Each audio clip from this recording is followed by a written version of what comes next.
Welcome to Athletes Unfiltered. What the hell's going on here? I literally told him, I was like, you're in high school, and then he's like, no, I'm not in high school. Like, you fucking idiot. You know? I was like, jeez, this guy's definitely not coming here now. The podcast made by the athlete for the fans. Kind of the main difference is that we're just pouring our hearts and souls into the sport. And I know our guys want to win, and that's what hurt in that moment and what I had to kind of overcome and come to the realization, you know, this is what I signed up for. Now here are your hosts, Adrian Martinez and Geoff Ekstrom. Whether you are walking to work, on the way to classes, jogging, whatever you want to do, like to do during podcasts, we welcome you in to the 9th episode of Athletes Unfiltered. As always, I'm one of your hosts, Geoff Ekstrom, and along with me, Nebraska quarterback Adrian Martinez. Adrian, been a couple weeks since we've been in the studio. How have you been? I've been good. You know, I've been good. Just steady grind. You know how season is. It's very time consuming, but I wouldn't have it any other way. Your season, though, at this point, you know it. You know the grind. Oh yeah. It's almost less of a grind now because I'm accustomed to it. I know what to expect, and it's one of those things you have to fully embrace. And I'd say I know how to do that. Well, you had a couple games these last 2 weeks. We're going to explore both of them. First, let's start with Buffalo. But actually, before we start with Buffalo, let's just remind folks, we have a huge episode up ahead. QB Room, all you want to know about what's it like to be a quarterback in Nebraska. Yeah. It might be my favorite episode just because of the guys that are in it. Obviously, I spend more time with them than anyone. We go through all the same sort of preparation. We're all under Coach Virdue.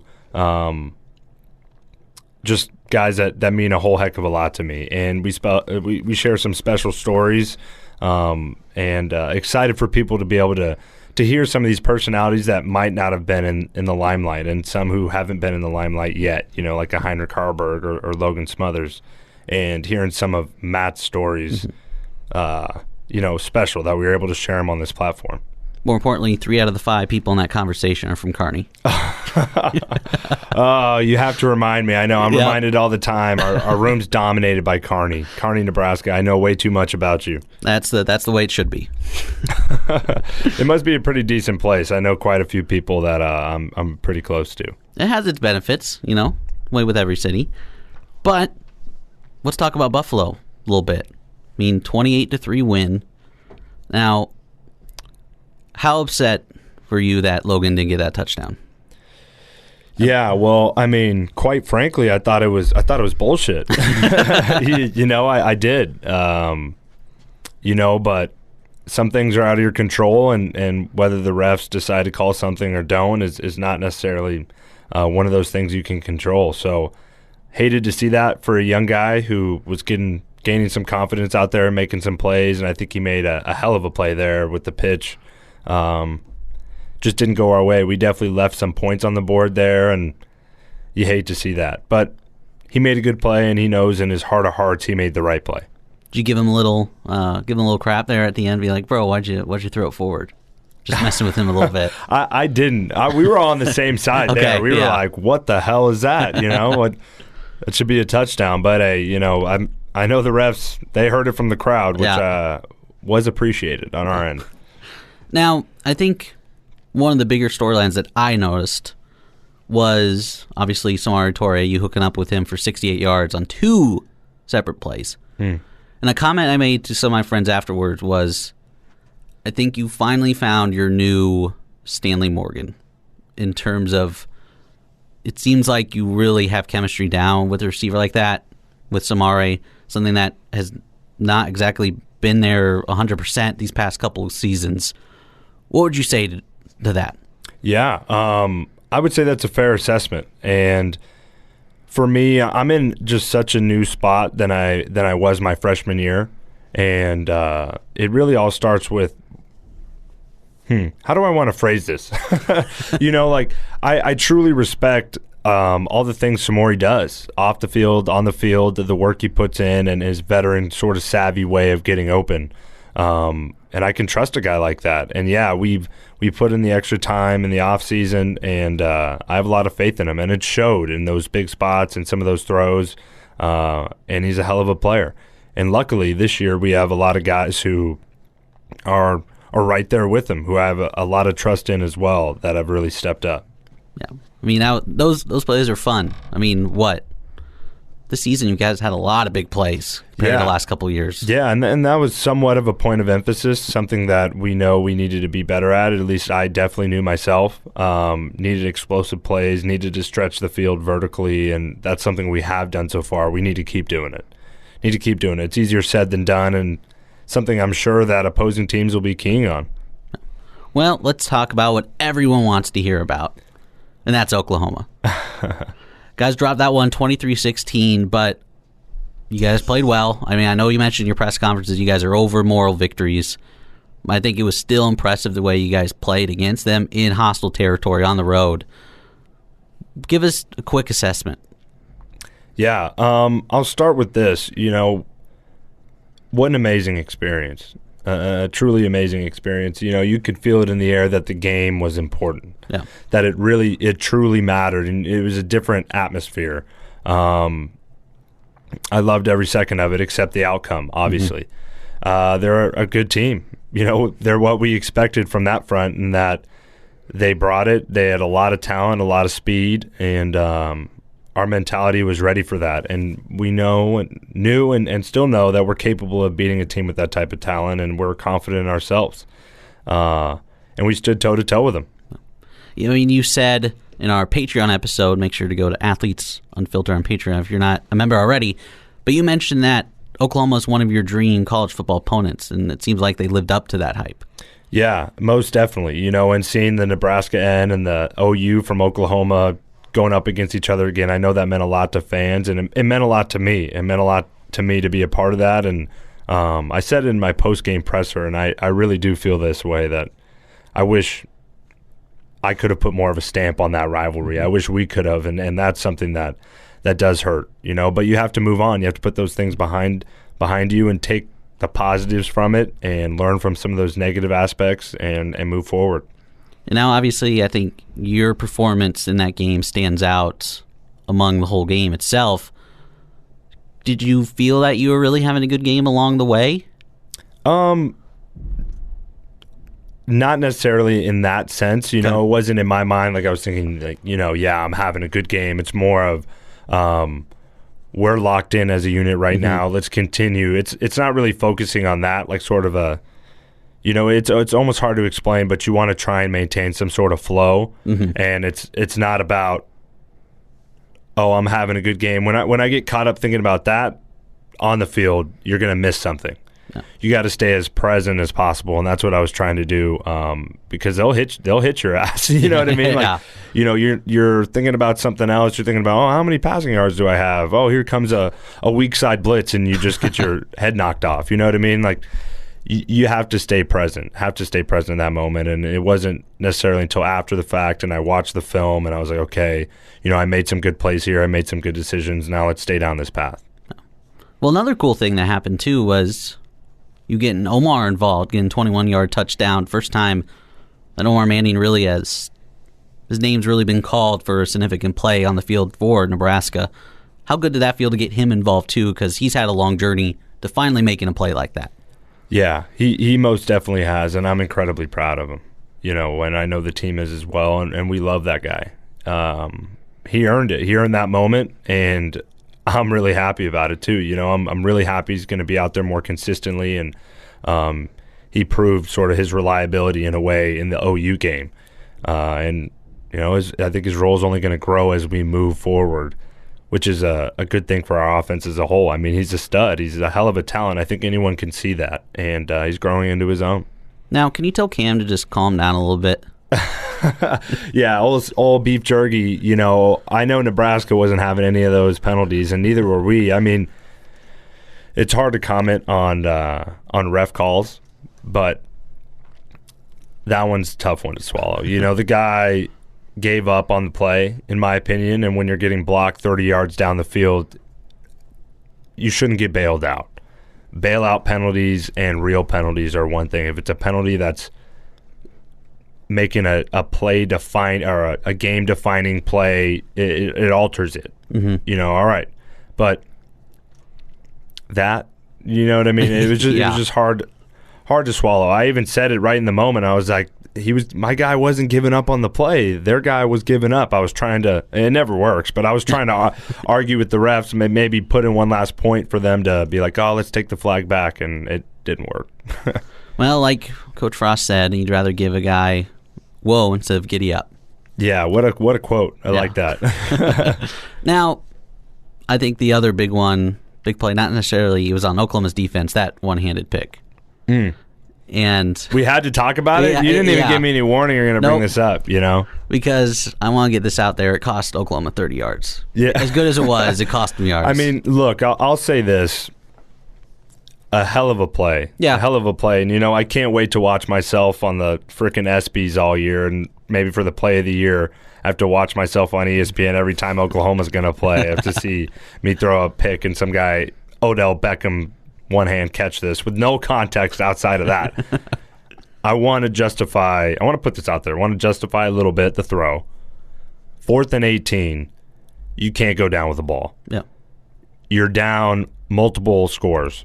You need to give someone a chance. You need to put it up. You can't go down. We're in this situation just for what? Just for my stats? No. Fuck that. Yeah. You know what I mean? You're gonna give someone a chance.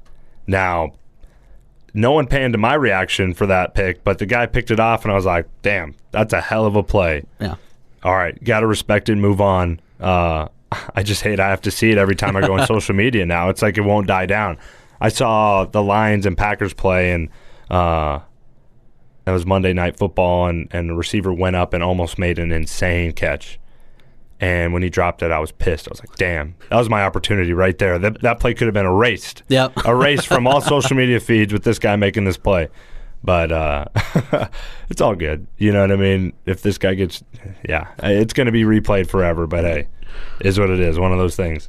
I must be a nerd because the minute I saw that, I'm like, it cost their team 30 yards. It did. And ultimately they punted and we had a short field and we scored, and that was to our advantage. But you're not going to tell that guy to not make that play. Bottom line, you're not going to tell him not to do that. If one of our Nebraska guys made that play, I'm not like, man, what are you doing? It's like, wow, that's a hell of a play. But when Nebraska were like, oh, you dummy, you know? Yeah. That's how it goes. I love it, though. Well, let's get into the mailbag. We have another one for you. Husker fans were quick to ask some questions. We got some good ones. Let's go with the first one here. We've already kind of, talked about it, but Herbie's Burner asked, did Juergens deserve those penalties against Oklahoma? And he says in parentheses, the correct answer is no, he's just their daddy. Oh, wow. Yeah, what a comment. Cam played his ass off. He truly did. And in my mind, and I would say in every one of my teammates' minds, he did not deserve those penalties.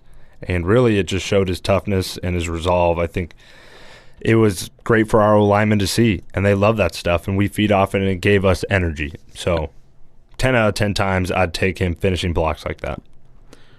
Austin Hoffman also asks, I'm curious, what are those conversations like after games when you meet in the middle of the field? Yeah, this is really interesting. So I have a few little stories about this. My old roommate, Barrett Pickering, he was a kicker. So there's apparently this little deal that the kickers and punter and long snappers all line up at the same spot on the field right when the game's about to end and make sure that they go shake hands. And so there's something similar to that with quarterbacks. Is we always find a way to say hello, whatever, like good game. Nothing usually special happens. All the shit talk that happens on the field doesn't carry after the game. Usually it's, all right, I respect. And with me, you know, whenever defensive guys are talking smack like OU was or like any other team, after the game, they're nothing but respectful, like, hey, you played a great game, blah, blah, blah, blah, blah. It's usually around what it is, like good luck the rest of the year. Or, for example, after the Buffalo game, the Buffalo head coach came and sought me out and was like, you're a tough-ass player. And that might be one of the most favorite things I've ever been told after a game. Like, that's a high compliment for me. the OU game, there was a former teammate of mine, high school teammate. His name was Caleb Kelly, outside linebacker there.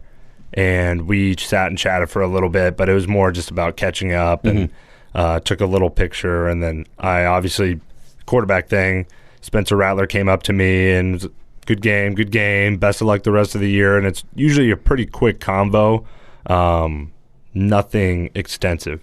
Well, another question that I think, I can't find it, but I do remember it. Someone asked, do you have like a really good relationship with another quarterback at other colleges across the country? That's what I'm really curious about. Yeah, I mean, it depends how you define really good relationship, I guess. But about, I'd say a couple years ago, I went to the Manning Passing Academy, and I got the chance to hang out for a little under a week with some of the best quarterbacks in the country, and that was an awesome experience. I got to get close to Justin Herbert and Joe Burrow and Jake Fromm and a whole cast of guys that are now have moved on, but still some guys that are in college that I try and keep up with, like JT Daniels and Matt Corral, two guys that I really enjoy being around. They're both California guys, so I knew them before. There's a little bit of that element with quarterbacks that a lot of guys know of each other but don't know each other until they get to hang out in that sort of setting. So yeah, I mean, I even got to hang out with Trevor Lawrence there at the Manning Passing Academy, and just a ton of guys who are in the league or are doing big things now. And for the most part, those guys are awesome. And it's really cool getting to share that type of experience and share. They have a lot of shared experiences, being in the same sort of position you are at a certain school and understanding that role and the leadership. And there's certain things you could talk to about them that you might not get to talk to about with anyone else. But certain positions have their kind of own fraternity amongst each other. I've noticed, and quarterback is one of those. 100%. And during the year, guys are generally pretty busy, but in the off season, I'll definitely hit up a couple of those guys and see how they're doing and see where their minds are at, and maybe we'll meet up and little things like that. You never know. I've had the chance to meet all types of guys, so it'll be interesting to see after this year maybe some new friendships. Well, quarterback room is coming up. You're listening to Athletes Unfiltered. But Adrian, before we get to that, let's talk about Michigan State coming up. This will release before Michigan State. They kind of came out of nowhere a little bit. They're kind of like the darlings of the Big Ten right now, ranked number 20, 4-0, I believe. Yeah, 3-0. 3-0, okay, 3-0. Yeah. Beat Miami, beat Northwestern to open the year. I believe Northwestern was ranked at the beginning of the year. And they beat someone else. I should know. I've watched the game a million fucking times. But either way, that one wasn't as prevalent.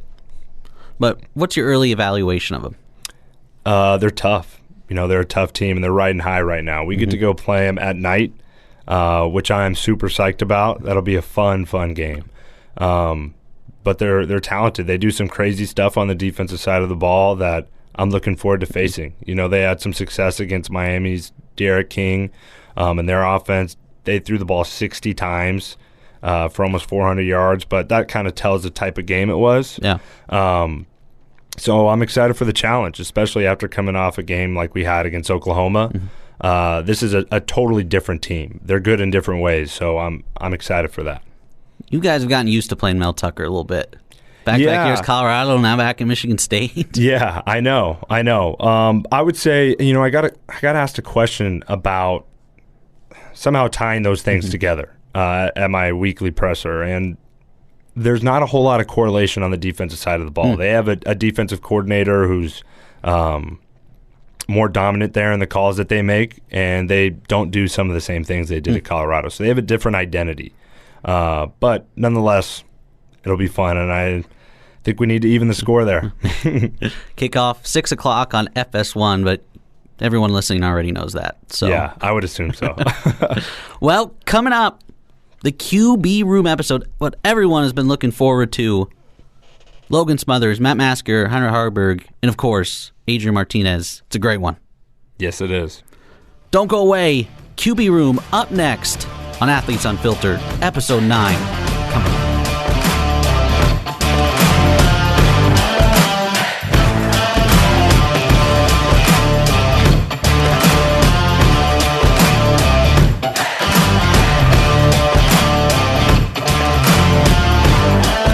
Welcome back. Episode number 9 of Athletes Unfiltered. Geoff Ekstrom along with Adrian Martinez, as always. And Adrian, we decided to go to the QB room, your territory. We brought in 3 of them, Heinrich Haarberg, Matt Masker, and Logan Smothers joining us.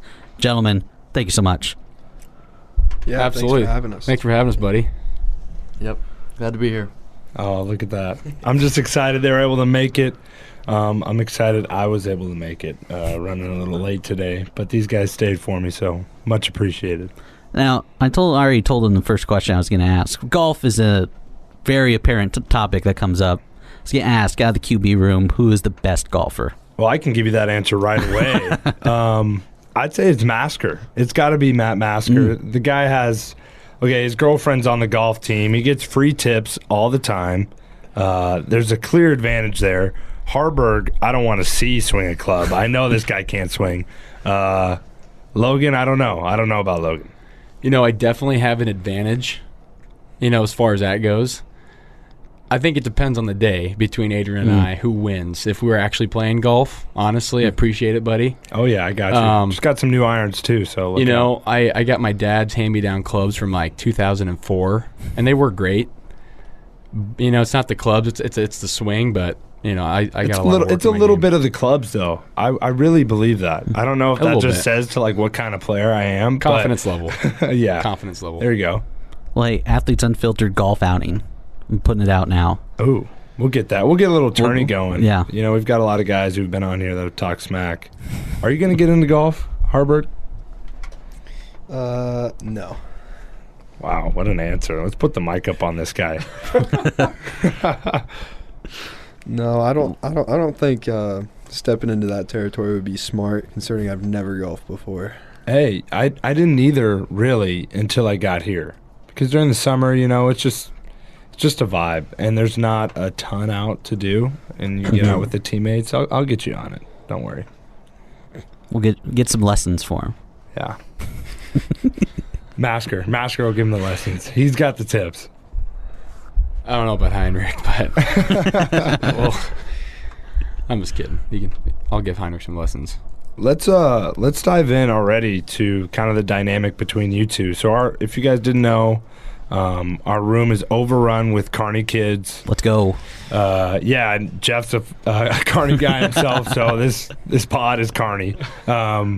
What's the dynamic like that between you two? And obviously I know a little bit, but you were a senior. Heinrich was a freshman. Did you know what he was going to be, where he was going to end up? Or, when I was a senior, Heinrich was a freshman, and, I was the big man on campus coming into my senior year, expecting to have a really good year, and Heinrich was just coming in, and, I knew the kid, didn't really know him that well. And, when he was a freshman, he was a skinny, kind of not very coordinated. And Get roasted, kid. No, I'm not roasting him. I'm not roasting him at all. The kid had a super strong arm, and he was super fast. Yeah. And so I saw him. I was like, okay, this kid could be something, This kid could. I saw a lot of potential at first. And, right when I left, the kid grew 6 inches. And I was like, I came back one time. It was spring of my freshman year in college, and I came back to do some drills with Heinrich, and he was 6'5". I'm still my same 6'2". I'm like, dude, what? Are you taking steroids or what's going on? He grew 6 inches in a year. What happened? And nothing surprised me about where Heinrich ended up or the offers that he got. I always saw the potential in him even as a young kid. So I'm by no means surprised by that, but it's just cool. The dynamic that we have, it's kind of repeating itself. It's it's a senior freshman thing again. Although I'm a redshirt sophomore still somehow. I don't know how. But Wait, hold on. What now? You're a redshirt sophomore? I got 3 years eligibility left, so I might be in college, so I'm 30. But that's beside the point. Oh my gosh! But, I didn't even think about that. It's kind of cool just that I get to mentor Heinrich again. It's just a really cool dynamic between us. But Yeah, I mean, I remember as a freshman, I was like Superman at Kearney Catholic. Like everyone still wants to be like Matt and Kearney. Yeah, I want to be like Matt. Yeah, I mean, exactly. it's a thing on our team. Yeah. It really is. Like you go back to Kearney and you're like, "How's Matt doing?" I'm like, "Oh, he's pretty good." Thanks for asking. Yeah, they don't ask you about you. They're asking about Matt. No, yeah. I mean, everyone in Kearney just loves and respects Matt so much. I mean, even just from high school. Yeah, I feel that. Logan, let's just turn this into the Matt Masker podcast. I feel like that's what we should do.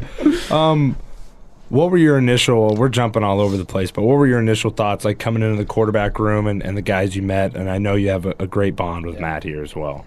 Yeah, at first I was a little anxious being there with all you guys and Vedral, a bunch of studs. So yeah, we had Noah Ved in the room at the time. Yeah, a lot of hype to live up to. So, but y'all did a great job welcoming me to the room, and like you said, me and Matt got a good water boy bond. Yeah, you want to give the audience a little take there of what you got? How did that start? Needle I neck. think one day I just hear Matt go, and I was like, dude, you like water boy? So Logan was kind of a shyer guy when he came in, and he didn't really say a whole lot. Yeah. And so it was like probably a month or two in to Logan coming in. And I'm like, we got to get this kid out of his shell a little bit, because every freshman has that point where, doesn't talk much, is kind of scared of the upperclassmen. And then there's something that kind of breaks him out of his shell. And then I found out that he loved the movie Waterboy. And so there's one day in lifting, I started acting like Bobby Boucher about ready to light someone up in the A gap. Yeah. Going, what'd you call me? And Logan absolutely loved that. And then we just had this Waterboy inside joke. And so wherever I see him, I go, I make a reference of Waterboy, and that's kind of where our bond started. It still lives. And then Purdue, we're at Purdue in the hotel, and me and Matt, the night before, we actually watched Waterboy. So Did you actually? Yeah. Do you guys have a pregame thing like your go-to watch? Waterboy for you guys, I guess. But for me, I always watch Ridiculousness. For whatever reason, me and Ved used to watch it every single night. I wouldn't say I have a pre-game show that I like to watch or a movie. It's like the one night a week I'm guaranteed 8 hours of sleep. So I usually try to put in some kind of softer music, and I lay down and I try to fall asleep at a good time. What a disciplined guy. No, you low-key sound like you're 50 with that. No, I know. I'm not going to lie. But honestly, I'm big with just honestly sitting down, praying with some scripture or something and putting on some soft music. You can ask Logan. He'll be working on his quarterback test or whatever, and I usually have it done, and because this is his first year, so it's like his brain's going everywhere. So subtle diss. No, I'm just and it's like he'd be working on his test, and I'd be trying to fall asleep, and that's just like it was like the one night where I was guaranteed a good night's sleep, so I tried to go to bed as early as I could. I definitely get that because we're waking up so dang early every day for practice because we're a morning practice team. That's just how it goes. But I was going to ask, I think, Logan, when you bring it up, this is kind of like your first year, I guess, like Matt mentioned.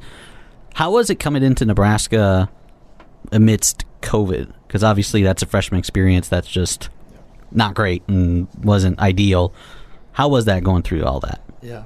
So I early enrolled to come for spring, and we got 2 practices in, and they cut it, so we had to go home. So, that sucked for me because that's the whole reason that I came early was to get that spring. So not getting that was really a big disappointment.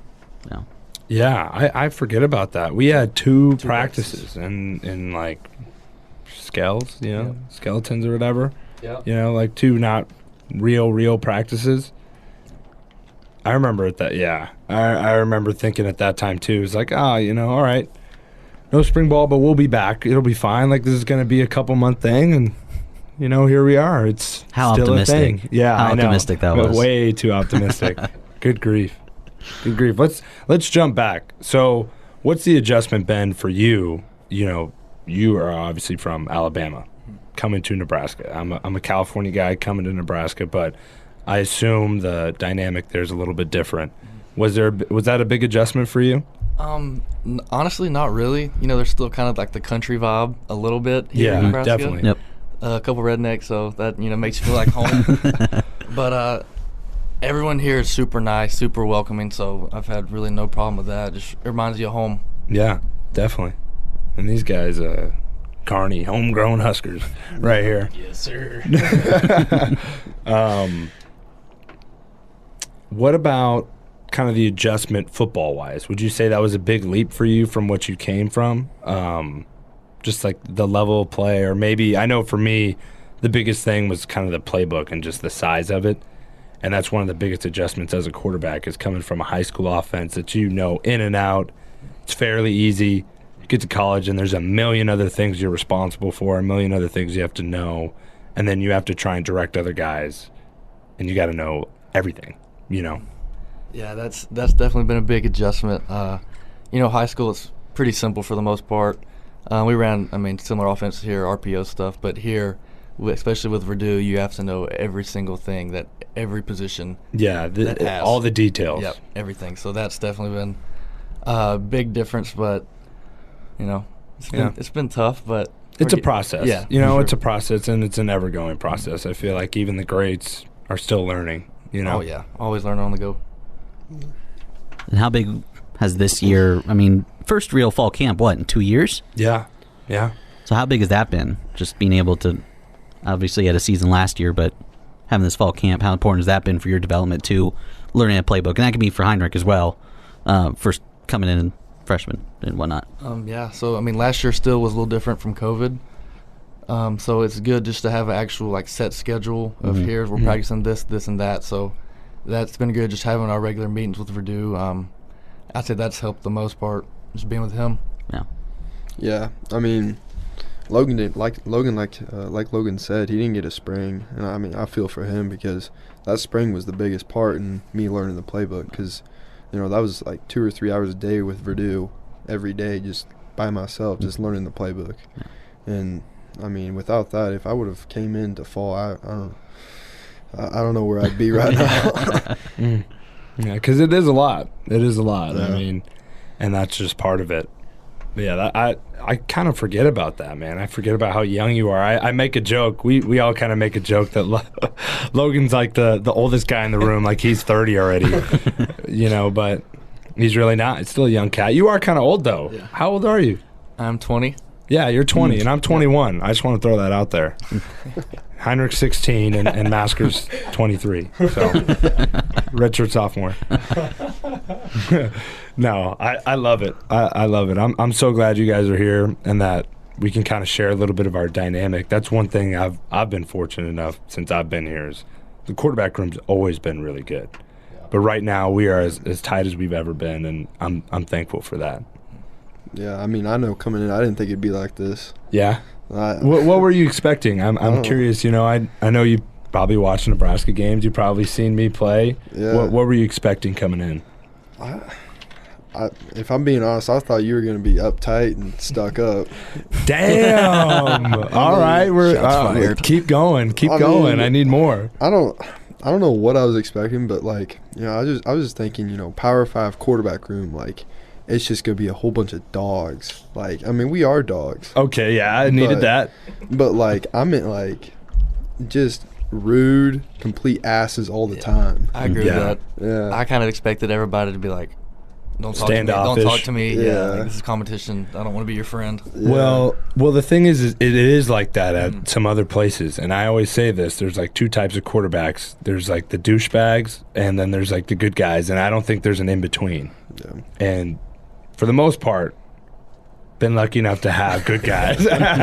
Been lucky enough to have all good guys in the QB room and have a really great dynamic. You know what I mean? And I'm glad you felt that way.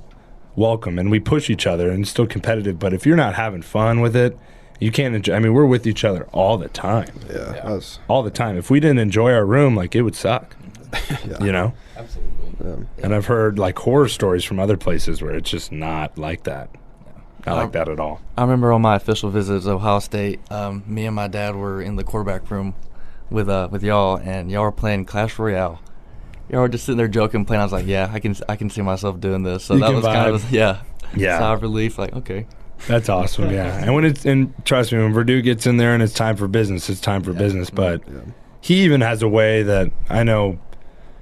I hope you guys notice, but he brings energy every single day. I mean, one way or another, in the meeting room, on the practice field, and it's kind of an undervalued thing, especially in I don't even know what day it is, like day 20 of fall camp. The guy is up here with everything. And, sometimes we need that. Sometimes we need that little push, and he's always there with that. Yeah, he's going on 3 hours of sleep a night. Yeah, this guy. We had like this one night we had a person, I think what's called the athletic performance team we have here in Nebraska. Brett, yeah, Dr. Brett and some other people came and talked about the importance of sleep and kind of the exponential effects it has for you, either positively or negatively. And we get back in our meeting room because we have some more position meetings after that, and this guy's like, yeah, I get he's like, I get 8 hours. Like, do you really? He's like, yeah, but I'm here every morning at 4:30, which he is. He's crazy. I mean, guy loves football, and he loves preparing us, and I love him for it. But 4:30 in the morning, like, what time you go to bed, Coach? What'd he say? Like 10:30. At 10:30. Like, 8 hours, huh? Like, that's what I've been doing all my life. It's all I need. I was going to ask, what is each of yours favorite Virdue moment? Okay,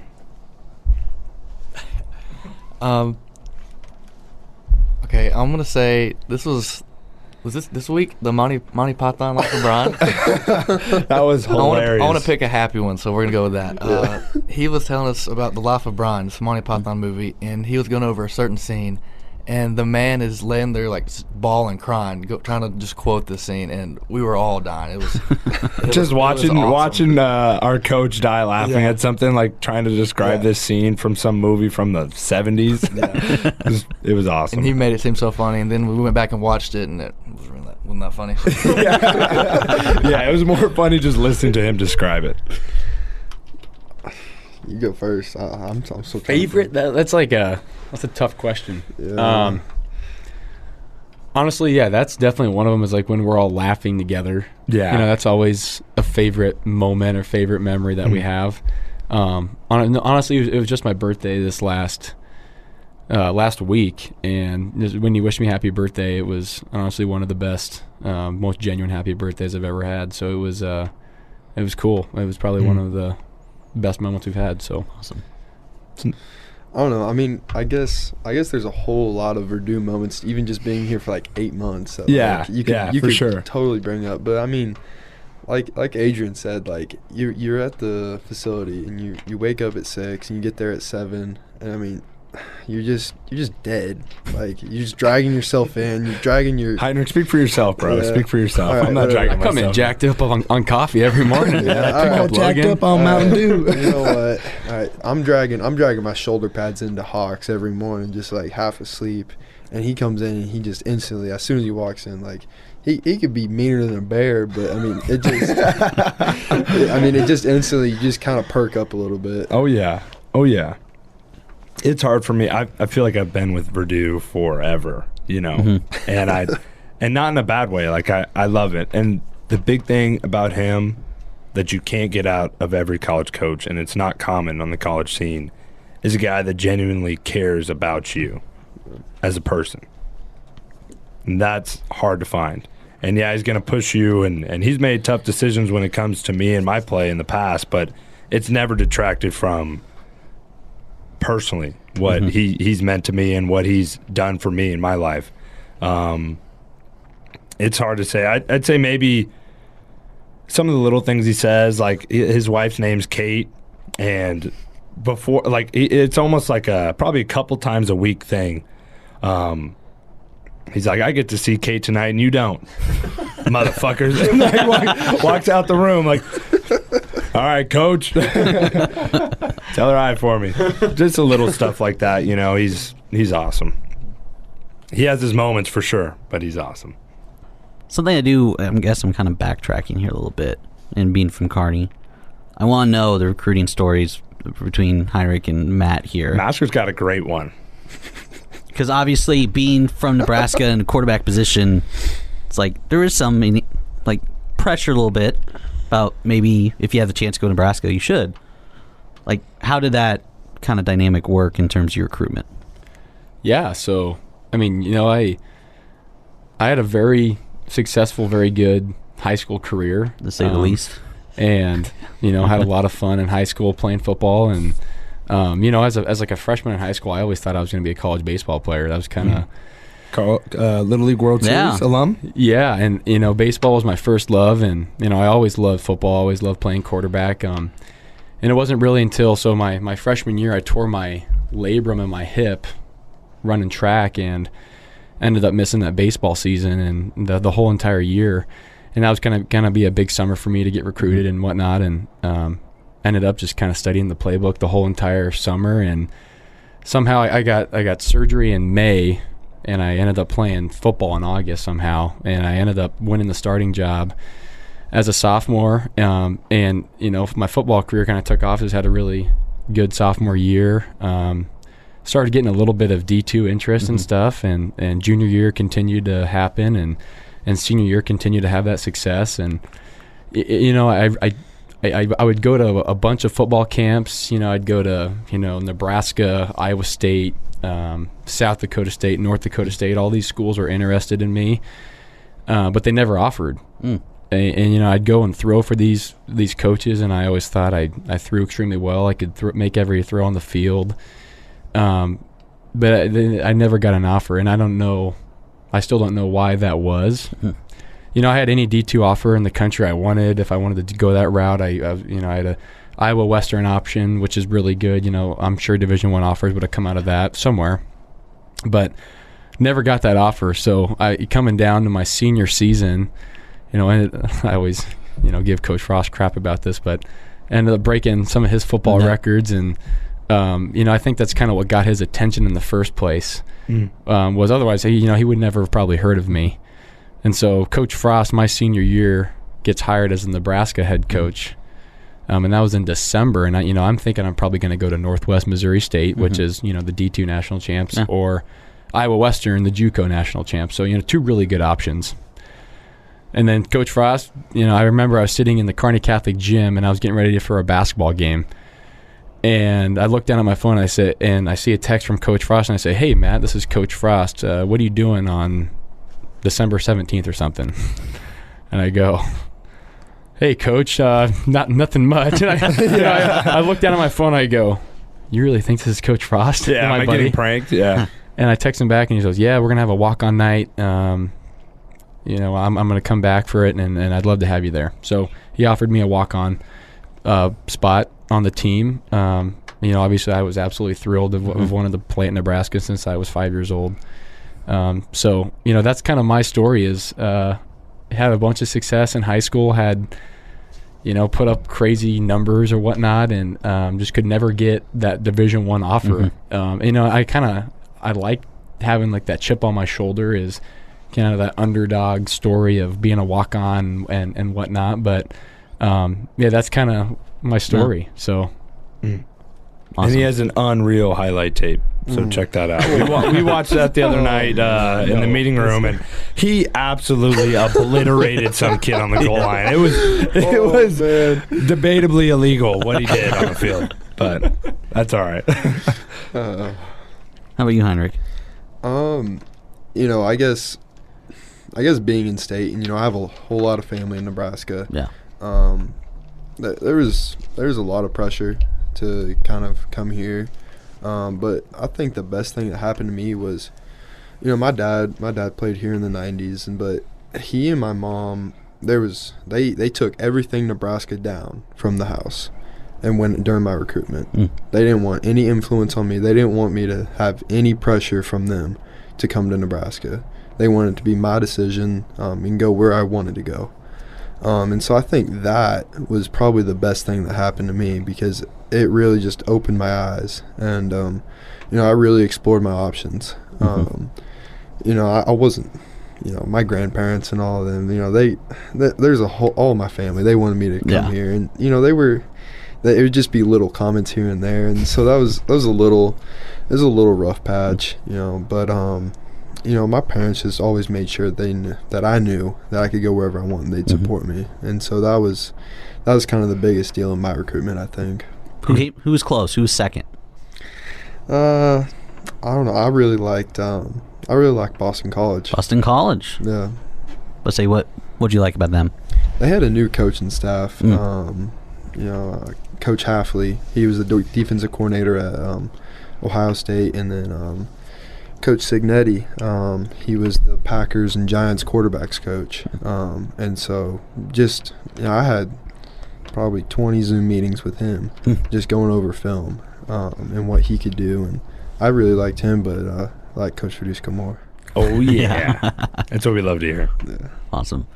Then I guess, Logan, I mean, you're from Alabama. You had offers from South schools, I guess Ole Miss and maybe a couple others, but said you kind of decided to come all the way up here, Midwest to Nebraska. Why was that? What kind of got you here? Yeah. So my first visit here, me and my dad came up, and I just absolutely fell in love with it. Loved all the coaches, just the environment, and then finally getting to come to a game, the Ohio State game, seeing fans and the atmosphere. I mean, you guys know it's freaking unreal. Yeah, it's awesome. That part was huge, and then Coach Frost, of course, and I mean, like Heinrich said, mainly Virdue. Yeah, he does a great job, and I really fell in love with him and everything he had to say. So that was probably the biggest part for me was Virdue. Now, it seems like all of you were like, yeah, Virdue got it for me in recruitment. What did he say during your guys' recruitment that got you all? He's such a unique guy, and I think something I can attest to now is that he's true to himself in a way that, like, when he comes to recruit you, that's who that guy is. He's not putting up a performance for you. No, he's not. And almost at first you're kind of I'll tell my little recruiting story first, and then you guys can go on. But came to my high school when he was at UCF, and at that time they'd like call you out of class and you'd walk to your coach's office and you'd meet with this coach. And I get in there and my head coach kind of has this like smile on his face. It's like, okay, like, I don't know, he's never usually kind of like that. And Virdue immediately is just cussing up a storm, like going nuts. Like for probably 10 minutes, I'm almost, my head is just flying all over the place. I'm like, this guy is just a nut job. Like, I love him or somehow, but I don't know what half the things he's saying is, I don't know what's going on. And he leaves and I'm kind of like, I like him. I hear what he's saying. And my high school head coach, he's like, I'll tell you one thing, I play for that guy right there. I play for that guy. I was like, yeah, I think you have a point. And so, a bunch of events transpire. I didn't end up going to UCF, but full circle comes around, and they're at Nebraska, and they recruit me there, and pulled the trigger on that. But Virdue just has a special quality about him, and he's true to himself in every way. I don't know. I think just the way he recruits and just the way he is when he recruits, it's so unique that it's almost like there's no one that's doing what he's doing. Yeah. There's a lot of guys that are the same and sound the same, and he stands out. Yeah. And it's almost like it's so unique it can't be fake. Like, there's no way that he would put on this big facade and then just go on when you're there and just be a different guy. Yeah, I mean, he's probably the realest person that I've ever met. And he's so genuine about it, and like we talked about earlier, he actually cares about us, and he takes the time to actually coach us individually. So I think that's pretty special about him. Yeah, definitely. I didn't meet the guy until I stepped foot on campus. As a walk-on, it's just a little bit different of a recruiting place. It's like Coach Frost. He's like, hey, Matt, we'd like to offer you a walk-on spot. And I go, all right, I'm in. For sure. And I've only heard stories about Coach Verduzco, a little bit from Noah Vedral. And, the first day I'm on campus, I walk up to his office, and he's watching tape. He's got some opera music going in his room, and he's chewing on a cigar. And I go, oh my gosh. I'd never met the guy before. My name's Matt. Hey coach, I just wanted to introduce myself. I'm a quarterback on the team. If you knew. Yeah. And so it's hilarious. That was our first encounter. So I never really knew him in the recruiting process at all. So It's pretty awesome. Yeah. Now, what I'm curious about too is obviously Coach Frost was a quarterback, won a national title and everything. How involved does he get with you guys? Obviously, quarterback is vastly important on a team. How much does he get involved compared to maybe other coaches you've had in the past in terms of quarterback?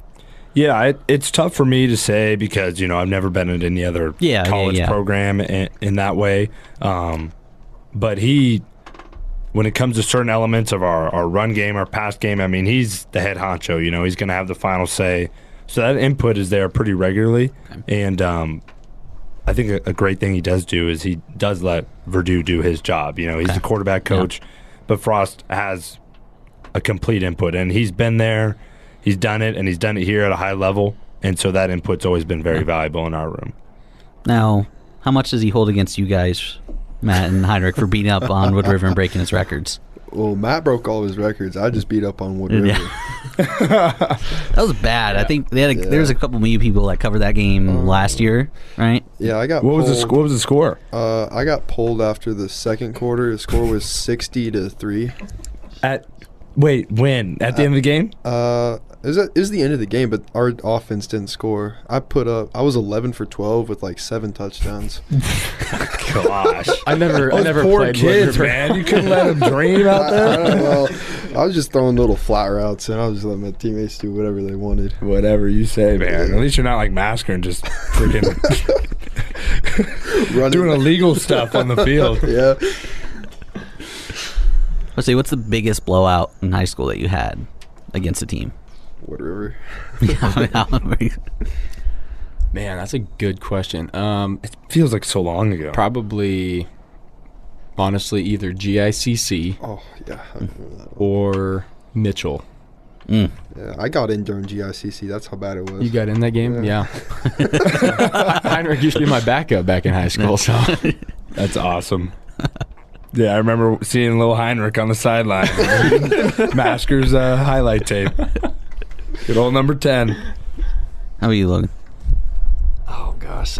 So my senior year, I didn't play in the second half until like week 7. Oh, God. So we were killing folks. You were that much like just ahead of Yeah. your opponents. Yeah. Jeez. So that kind of sucked, not getting to put up a big old stat line like Heinrich over here, but yeah. But that was it was kind of fun just getting to play only half of football sometimes. I feel it. I think that only happened one time in my high school career. Wow. We played like a half. Yeah. I would say things were a little bit more competitive. Yeah, I don't know if anyone's gonna argue that. Yeah. It's funny. It's like Coach Harvey would usually leave me in there unless it was Minden or something. That's because he didn't want me to play. No, and it's funny because Coach Harvey's wife is from Minden, and so he's got some connections there, and he doesn't want people giving him the stink eye when he goes to Minden. Hey, so he doesn't run it up on them. why didn't you take Masker out of the game, man? That's hilarious. I have a kind of random question. What made you guys choose the numbers that you have? I know with quarterbacks, that's kind of something, at least for me, that was always a bigger thing. And you have the same number from high school, right? And you do as well. And I don't. And Matt, you don't either. So what are kind of your reasons behind it? Yeah. So middle school, I was a couple different numbers, mainly after my older brothers. I was their number 2 and 12.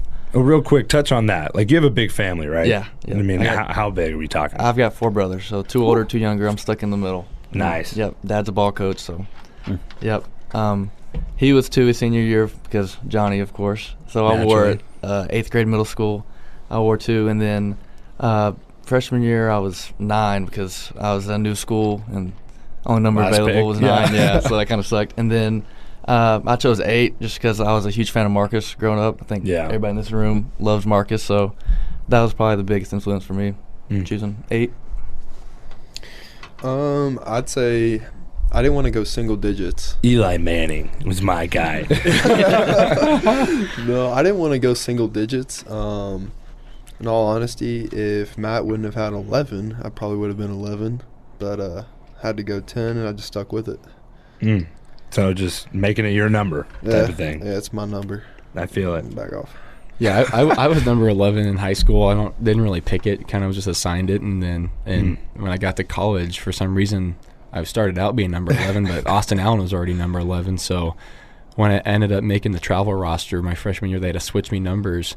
But I had the choice to choose between 14 and 18, and I instantly thought about Brook Berringer, and I always just wanted to wear that in his honor, because as a walk-on quarterback, number 18 in the state is very special, and I just want to be able to just kind of live out his legacy in every way off and on the field that I possibly can, and even as a kid, Brook Berringer was always such a polarizing figure as far as just a role model in the state of Nebraska, and that's exactly what I want to do, is just be a good role model for kids. So that's why I'm wearing 18. 100%, Matt. Yep. That's awesome. I should have went before you, because that's friggin' awesome. I can't top that. You know what I mean? Yeah, in high school, I was a sophomore. They made varsity, and they gave the seniors the first pick, and 12 fell to me. So that's awesome. 12 is a huge quarterback number.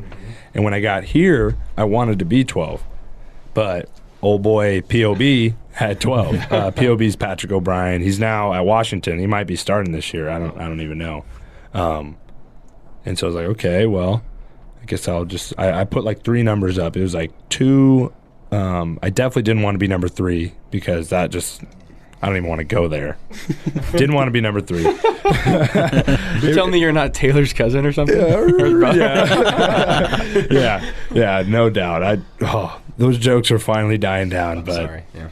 No, it's okay. It's okay. I put like 2. It might have been like 6 and 7 or something like that, and I got 2, and I was like, all right, let's rock with it. And I was actually going to change my number once, because POB left like probably 9 practices into spring ball, because it was a big quarterback competition, and whipped his ass. Well, no, stop. I love POB, all right. But it was me, Tristan Jebbia, and then Bunch had beat out POB for like being so in contention sort of for that. And POB was like, I'm done, like I'm leaving. So that's just how it went. I was like, I'm going to switch to 12. And then I played in the spring game, and I was like, well, I feel like I've already like made this number mine. Like I want to keep it. And so yeah, I'm just stuck with it. I might go to. I like how Ved went to 0 at Rutgers. That's pretty sweet. What are your thoughts on like a quarterback doing like 20, 21? Ugh. You don't like that? Can't do it. It makes me think of Friday Night Lights, so. So I can't do it. Yeah. Is what you're saying? No. You guys wouldn't approve it? No. The little number 20 action? I think you can pull it off. I appreciate that. I pulled off the arm sleeve today, low key. Yeah. That was kind of a move. Never done that before. Juice sleeve. Juice sleeve is what we needed. Juice this morning. Put on the sleeve. 20 a.m. That don't make Yeah, no sense. I always wanted to be 15 because of Timmy Tebow, and it just never worked out, and Just never worked out. Never worked out. Never, it was never meant to be, and so You guys share the same birthday, right? yes. There's so many. Yeah, I mean, dude. Yeah, we won't even go there for you. For you, we won't. But man, this guy is. I can't talk up Matt Masker enough. Literally, when I was telling my girlfriend about this guy, I'm like, he's probably the best guy I know. Like, he is awesome. So the Tim Tebow comparisons, and Tim Tebow has held up way a high standard. I think those are fair. I kind of wish, and I kind of don't. You were 15. You know what I mean? I want you to be your own guy. Well, thank you, buddy. 18's a good number in the state too. So 100%. Bottom line, Matt Masker is a great guy. If you take away anything from this podcast, it's not about any, Logan Smothers, Heinrich Haarberg. Matt Masker is that dude. Remember that. We'll have more. We'll take a break. Even more coming up from the QB room on Athletes Unfiltered. Stay with us. We'll be back.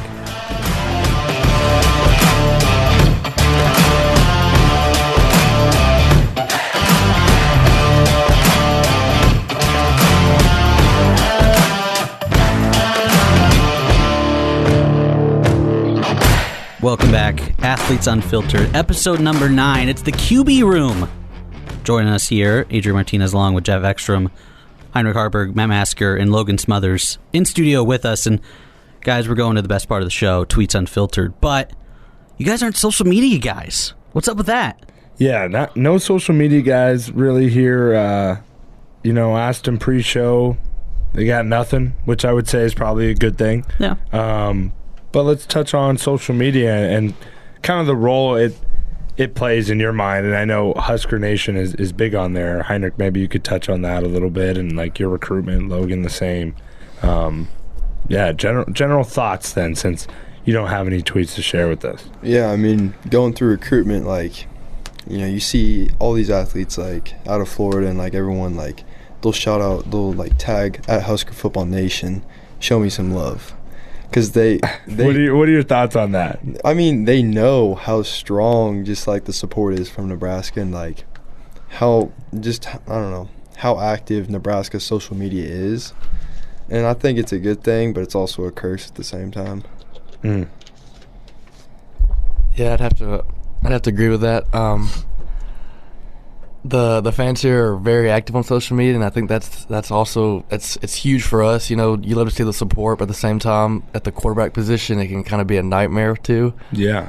For sure. But yeah, I mean, I've seen some great stuff from the fans. They're very active and they show support for everybody. So that was also huge for my recruitment too. Showing a lot of love. So that was good. Yeah. That was great to see. Are you guys? I feel like Heinrich over here is the guy who's like, show me some love, Husker Nation. I feel like he's that guy. No, I wasn't like that. No, dude, I don't know if you figured that out, but that's one thing, like the active players, when we see that on Twitter, we're like, oh, we're giving that guy shit. Yeah. When he's on Twitter, show me love. Give me some follows. We had a guy when I was first here, I won't throw names out there, but he was like, give me the 10K, Husker Nation. Give me the 20K. He's like, bro, you haven't even played a game yet, man. Got to ball out a little bit. They'll get you there. Be careful. There's a couple guys on the team that I've seen do that already. See, I was going to ask. They'll be hearing about it. Yeah, but I was like, who did you guys give crap to about that when they first came in? That's still on the team now. See, I don't want to throw anyone under the bus, so I won't say names, Okay. but I will say there were some active social media accounts that were just it's one of those like internal team type of things. You know what I mean? Like, don't do too much talking before you've been on the field and proved whatever. Like, we're kind of looking out for you in a way. And there's a couple guys who came in that maybe just doing a little too much on social media. Like, there's a role for that, and especially now more than ever with name, image, and likeness, where you want to encourage that and people have to be out there and engaged. It could just be tricky, especially if you're a younger guy, and it can rub some other guys the wrong way. Yep. Don't want to disrupt that locker room chemistry at all with that, with the portrayal you're putting on social media. Yeah, for sure. Let's say, has that kind of shaped your perspective a little bit about social media with NIL passing and trying to take advantage of all that with NIL?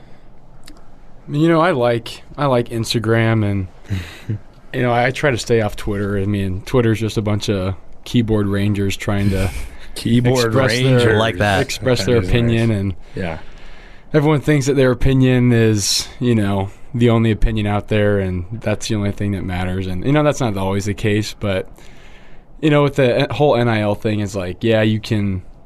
There's definitely some positive things that we could potentially take advantage of, but I don't know. Sometimes oftentimes we use social media in a selfish way instead of a positive way of maybe spreading positivity. It's really not used as in that way as much, which I kind of like it to be, but I honestly kind of try to stay away from Twitter, and I usually just kind of end up being stressed out if I end up reading stuff into stuff on Twitter. But smart. No, there definitely is some positive things about social media, just kind of depending on how you use it and what your outlook is on it. But yeah, for sure. Would you guys say you like Heinrich, Logan? Have you guys tried to like ramp up your use or no? In fact, I think since NIL passed, I've tweeted less. I think just I don't know. I feel like when you just throw stuff out there, like people just start like scrolling by you. Like, you know what I'm saying? Like, yeah, you want it to, you know, like when you tweet or whatever, to be like, oh, it's not something that happens all the time. Yeah, like to pay attention to that. Like when I tweet, like I want it, like I want people to like see it and like actually read about like what I have to say, I guess. Yeah, I think that's valid. Yeah, I totally get that. I haven't. I don't know last time I tweeted anything. Jeez, it's been a while. So, yeah, I'm not very active on Twitter. Just when something comes up, I'll tweet something. But More of a Graham guy. yeah. Now, I guess with that, what else do you guys like to do off the field here? We've talked about golf a little bit, but how about movies, video games? What do you guys like to do? Masker, take the lead on this one. All right, here we go. You know, I love spending time outside. You know, I love to golf, fish, and hunt. And so, obviously, as you know, as a student athlete right now, you don't have a ton of time to do the things that you love other than football. You know, but any chance I get in the summertime, you can probably find me near a local farm pond around Kearney, or in the winter I love to hunt. Don't really get to do a whole lot of fall and a ton of springtime hunting, but you know, I just love being outside. I love the outdoors, and that's kind of where you can find me away from football. So those are the things I like to do. Got to join the UNL bass team. Going to a couple of national tournaments there. Yeah. You know, I went fishing with Hunter Suchland, who's on the bass team, and obviously he can kick my tail in fishing, but it's fun. How do you like? I don't have enough experience, but like, how do you compete fishing in that way? Like, is the technique just that much superior? Dude, it's crazy. It's like once you get into fishing, you understand how hard it actually is and how much you actually have to know. It's like guys are getting into the water temperature. You know, is the sun out? Like, you know, if it's like a cloudy day, if it's windy, and that changes the way they like what you're throwing the bait out. They play, and then like the way they move it, type of deal. Yeah, too, dude, I have a buddy named Grant who's just an insane fisherman. Anytime I go out, I go, hey Grant, it's cloudy, 67 degrees, water temperature is 82 degrees, and I go, what should I throw today? And he'll text me the exact thing, and I'll catch a bass the first cast, and it's like, obviously, I'm not at that level yet. I probably never will be. Freaking nuts! But I need that. Yeah, and I need that. Last time I went out, I didn't catch a thing for like 3 hours. I never want to go I'm not back. that good a fisherman, but I know some good fishermen. So anytime I can get their help, it's a bonus. Oh, definitely. Yeah. So it's not about what you know; it's about who you know.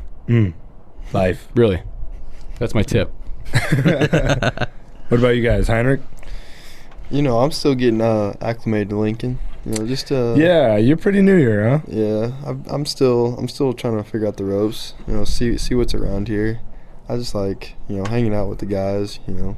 Yeah. You guys got to move off campus, right? Yeah, the early enrollees, we got to move off campus. Yeah, this guy. I always tell this, but my class, we paved the way for these guys and the guys after me. But I stayed in the suites, like the dorms here on campus, for a year and a half.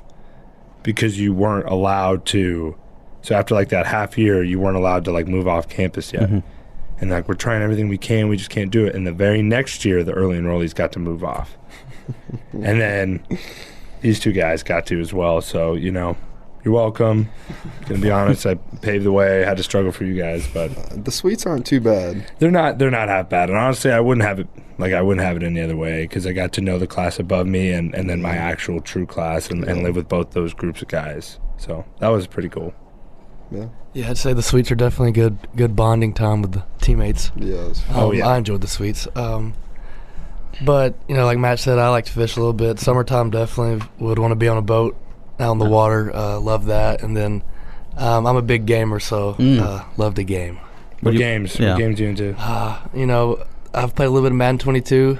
It's it sucks. It sucks. I wish they would just stop. Be honest, it sucks. Copy and pasting every year. Like the last 3 years they've done it. It's awful. It really frustrates me. I don't know about you, Logan, but like playing the game and feeling like I should be able to do certain things. And it just not, or like knowing how I want to throw a ball or something, and I see a linebacker levitate 3 feet and like one hand snag it. I'm like, this sucks. You know, part of a video game that's cool is that it is unrealistic in a way, and that you could do things. You know, NCAA 14, it's simple. We were talking about this the other day.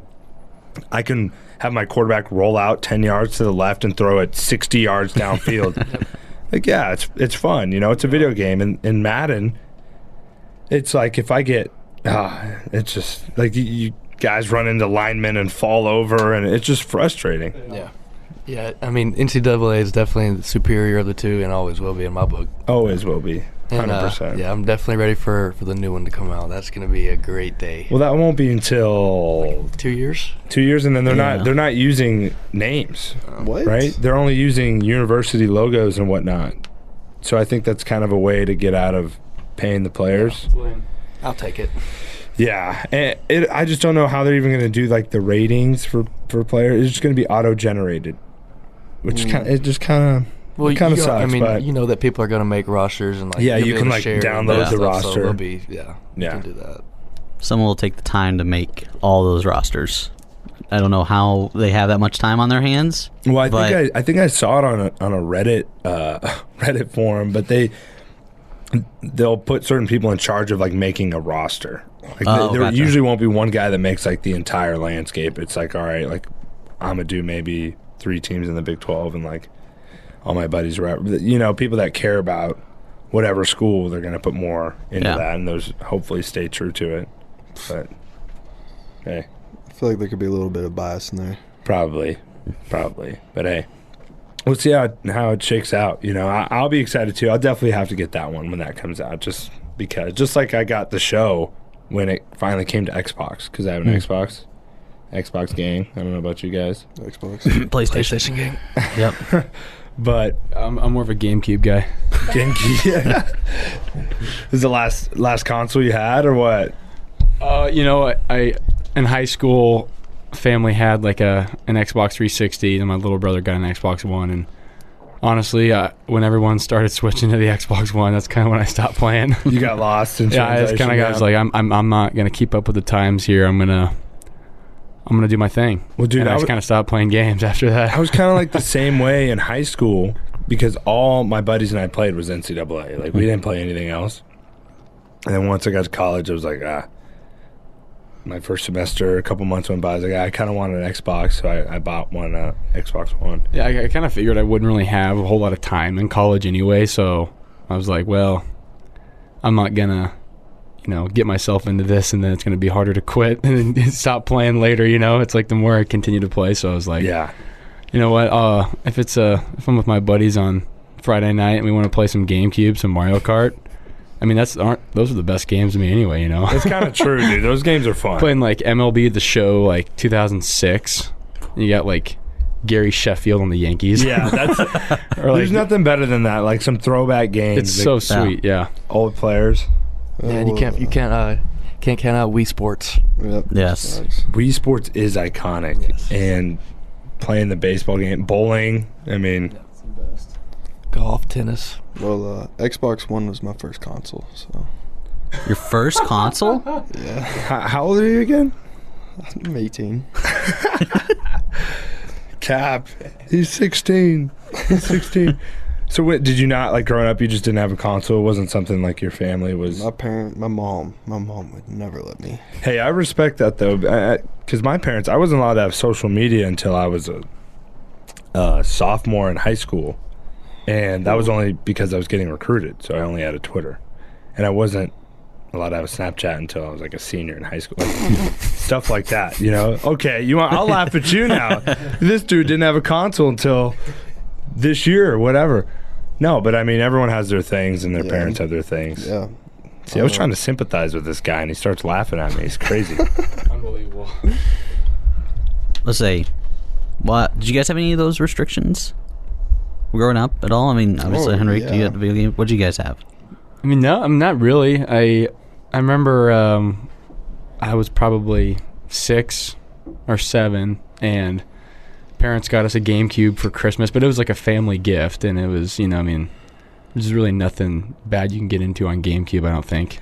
Yeah, I think you're right. No, I mean, I didn't really have any kind of video game restrictions or anything. I mean, I never really spent a ton of time with it. I mean, I think I had a couple games. I had like NCAA football 2003, any MLB The Show game or whatever, 2K6 or whatever, and yeah, 2K, Mario 2K Kart games. and Remember those SSX snowboarding games? You guys ever play those? Oh, yeah, those are fun. Those were sweet. I had that one the too. BMX, the BMX game.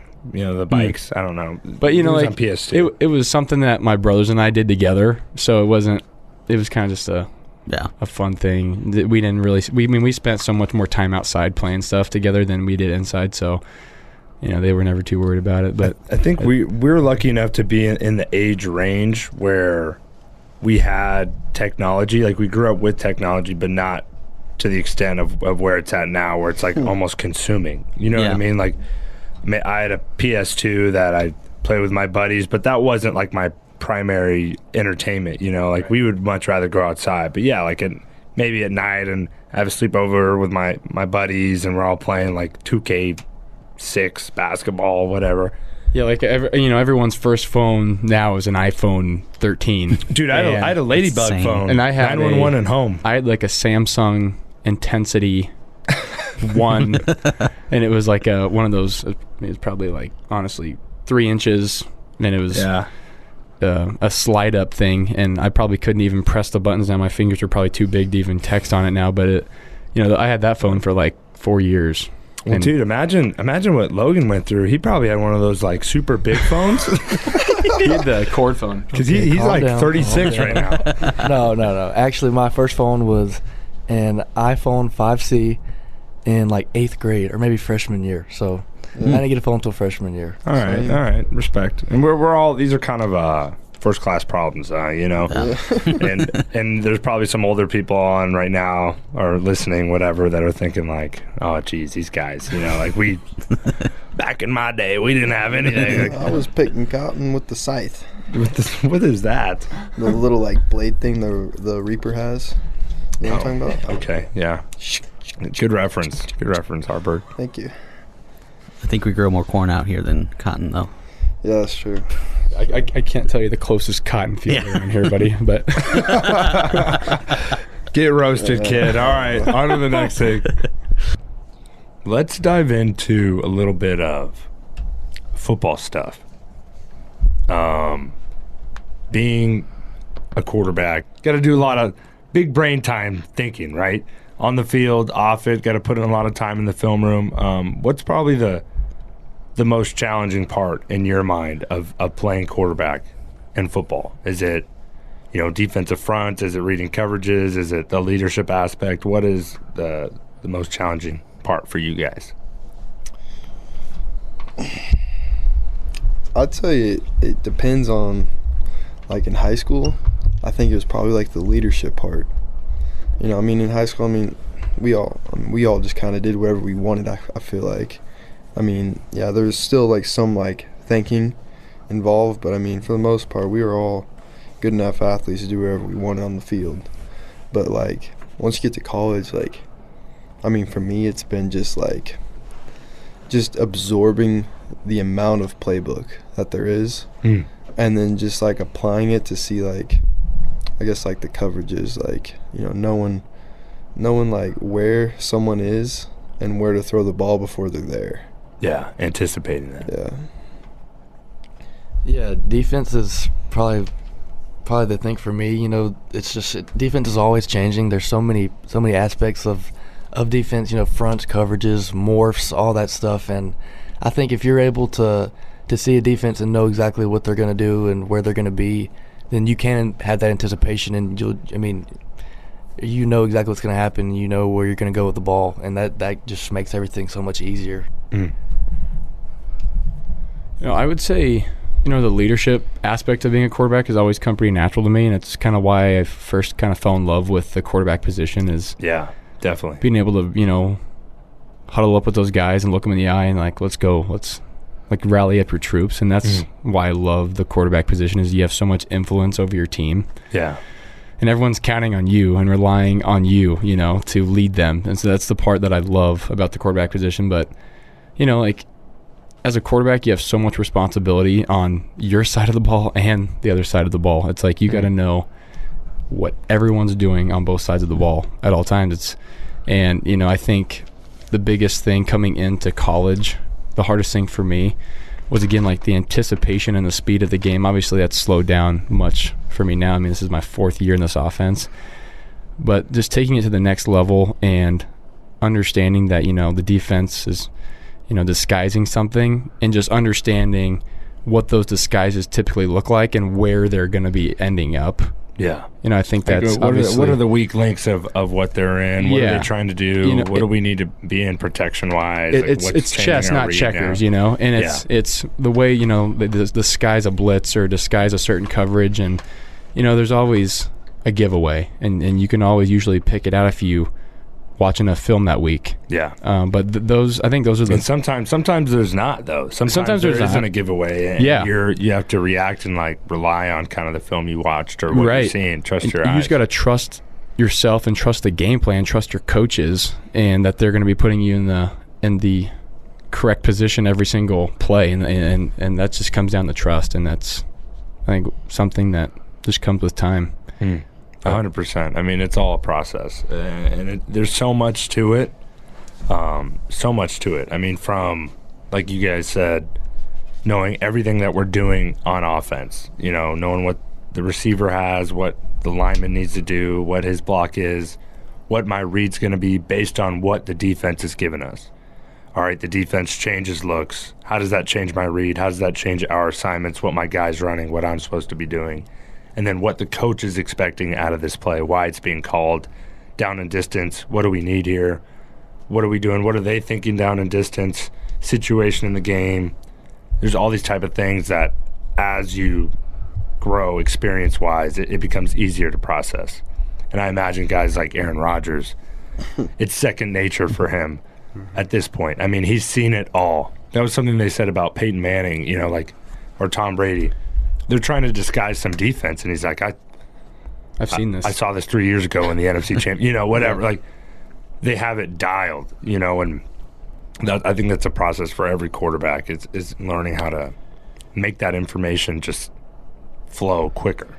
And once you begin to understand, it's chess, not checkers, it's such a strategic game, and the position that we play, if you don't put that time in the film room, or if you're not putting that time studying, your opponent and your own offense, and continuing to keep up with the times as the game continues to develop, and it's just you have to keep up with it, and it's the higher level of football you continue to play at, the more that becomes apparent, Yeah, and you get left behind if you don't. It seems like the guys who are the most successful or who make it, because I mean, all the guys who make it to the NFL are studs, and those quarterbacks. I mean, I've seen it firsthand. I've trained with the guy who was a 7-year NFL quarterback who spent his whole career being a third-string guy, and he had an absolute cannon. I mean, physical attributes, sling the rock. So why isn't that guy a starter? It's the decision he's made on the field. He has all the talent to make all the decisions on the field, but how are those decisions being made? And it's, why Tom Brady's so successful. And part of that also is it's a team game. It's a crazy environment type sport, and you have to have trust in those guys around you. You have to have trust in that receiver to be exactly where he needs to be, for those linemen to do their job, pick up the protection, whatever, and everyone be on the same page. You have to trust the calls. It is the ultimate team sport, and quarterback is one of the most challenging positions, I think. And I mean, we're biased, but in my opinion, I don't think there's a more important position in all sports, at least challenging. I will say, though, and this is something I know our room is pretty strong in believing, is that it is the ultimate team game. Yeah. I mean, Tom Brady, let's say Pat Mahomes couldn't do his job if he was on a lesser team. He would not be as grand and as great as he has been in his career. That's part of it. And yes, he's playing at an incredibly high level, and he is important, but he can't do anything without the supporting cast. And that's what I think makes football so great. Quarterback just gets a lot of the glamour sometimes because he's the guy throwing the ball downfield, getting the touchdowns, whatever. It's kind of been made into a I don't want to say more important than it is, because I do believe it's an incredibly important position, but sometimes get too much credit, they overshadow some other positions. Yeah, 100%. Well, I mean, like you were talking about Pat Mahomes and like just the success that he's had and with the people around him. Like I think we saw that during the Super Bowl, like last year when who was it, Mitchell Schwartz? Yeah, they were missing like 3 offensive linemen. I mean, Patrick Mahomes was still doing some crazy stuff. Yeah, because he's a stud, but he could not to the full extent of what he's capable of because of his, just the situation they were put in. And you rely on guys. It's a game of football. You have to. You got 11 guys out there, and they have a job to do. If one guy doesn't do his job, the play's not going the way it should. Yeah. Well, that's going to wrap it up from us here on episode number 9. Athletes Unfiltered, the QB Room episode. Heinrich Haarberg, Matt Masker, Logan Smothers. Gentlemen, thank you so much for joining us. Yeah, thank you for having us. Thanks for having us, buddy. It was a blast. Hope you invite us back sometime. Yeah, Tell us some more this stories. is just part 1. We have lots of stories in this room that will be shared. Just a matter of time. It's great to be here. Appreciate you guys. Awesome. Thank you guys so much for coming in and for everyone for listening in. Make sure to follow the podcast at ATH Unfiltered on both Twitter and Instagram, and follow our personals at Exxon Sports and at Martinez the QB. And if you're feeling generous, you can donate to us on Spotify or even our Patreon, where you get exclusive content behind the scenes, extra segments you won't be able to listen to anywhere else. From Adrian Martinez, I'm Geoff Ekstrom. Thank you so much for listening. We'll talk to you soon. A Hurrdat Media Production.